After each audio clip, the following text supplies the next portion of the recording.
ایک عورت پوچھ رہی ہے مفتی اسماعیل ندوی سے سوال کہ غزہ میں جو بچے مر رہے ہیں تو خدا کیوں نہیں بچا رہا. دیکھیے پوری ویڈیو لائک. خدا کو مانتی ہوں, پہلے میں اسی پرمائز سے شروع کر رہی ہوں اور یہ بتا رہی ہوں آپ کو. جی میں مانتی ہوں, لیکن کچھ سوال ہیں جاوید صاحب نے اٹھایا, اس کا جواب آپ کو دینا چاہیے.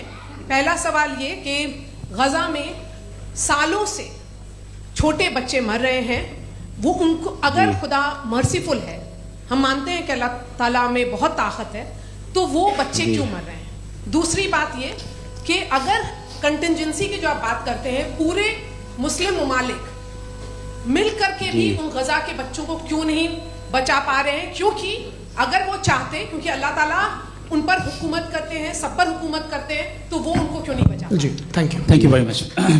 بہت اچھا کیا آپ نے اس چیز کو ذکر کر دیا. میں اس کو اور اچھے سے ایکسپلین کرنے کی کوشش کرتا ہوں. دیکھیں, جہاں تک آپ نے کہا کہ غزہ کے بچوں کو مارا جا رہا ہے, دیکھیں دو ورلڈ ویو ہے, ایک ایتھیسٹک ورلڈ ویو, ایک تھیسٹک ورلڈ ویو ہے. بچے مر رہے ہیں دونوں ورلڈ ویو میں, لیکن ہمارا ورلڈ ویو کہہ رہا ہے کہ ریکمپنس ہے, یہ کہہ رہے ہیں کہ ان کا مرنا بیکار جانے والا ہے, کوئی اس کا ریکمپنس نہیں ہے, چونکہ ان کے یہاں آخرت اور اللہ کا کوئی تصور یا گاڈ کا کوئی تصور نہیں ہے.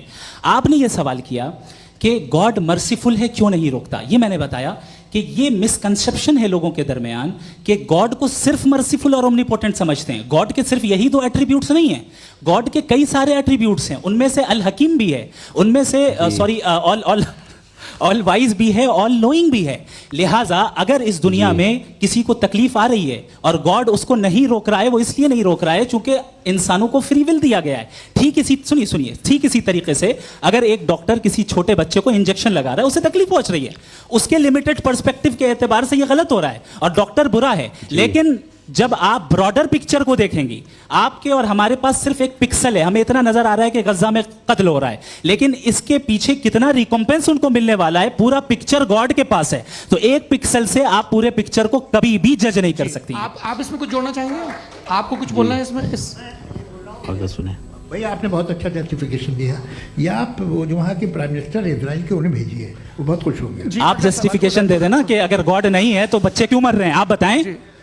وہ یہ سوال پوچھ رہے ہیں کہ اگر آپ ایشور کا استعمال نہیں مانتے ہیں تو ان بچوں کی موت کو آپ کیسے انٹرپریٹ کرتے ہیں؟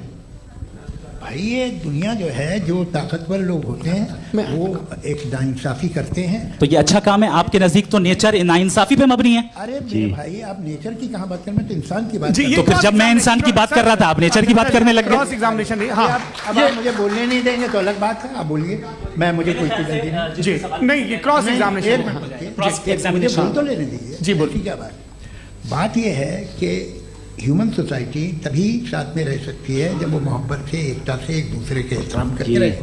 اس کے علاوہ پاسبل نہیں, اکیلے تو انسان رہ ہی نہیں سکتا. وہاں پر کچھ لوگ ہیں جو فاؤل کرتے ہیں, وہ فاؤل ہمیشہ سے تاریخ میں ہوتا آیا ہے.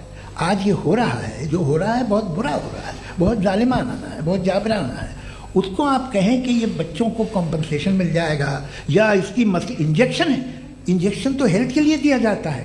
آپ یہ کہہ رہے ہیں کہ یہ بچوں کی جو دھجیاں اڑ رہی ہیں یہ انجیکشن ہے, یہ ٹیسٹ ہے, یہ ٹیسٹ ہے, اور اس ٹیسٹ میں ان کو ایسا ریکمپنس ملے گا جو آپ کے تصور کے باہر ہے. یہ آپ 3 برس کے بچے کو بارود سے اڑا کے ٹیسٹ لے رہے ہیں. واہ, وہ نہیں لے رہا ہے, خدا نہیں اڑا رہا ہے, اسرائیل اڑا رہا ہے.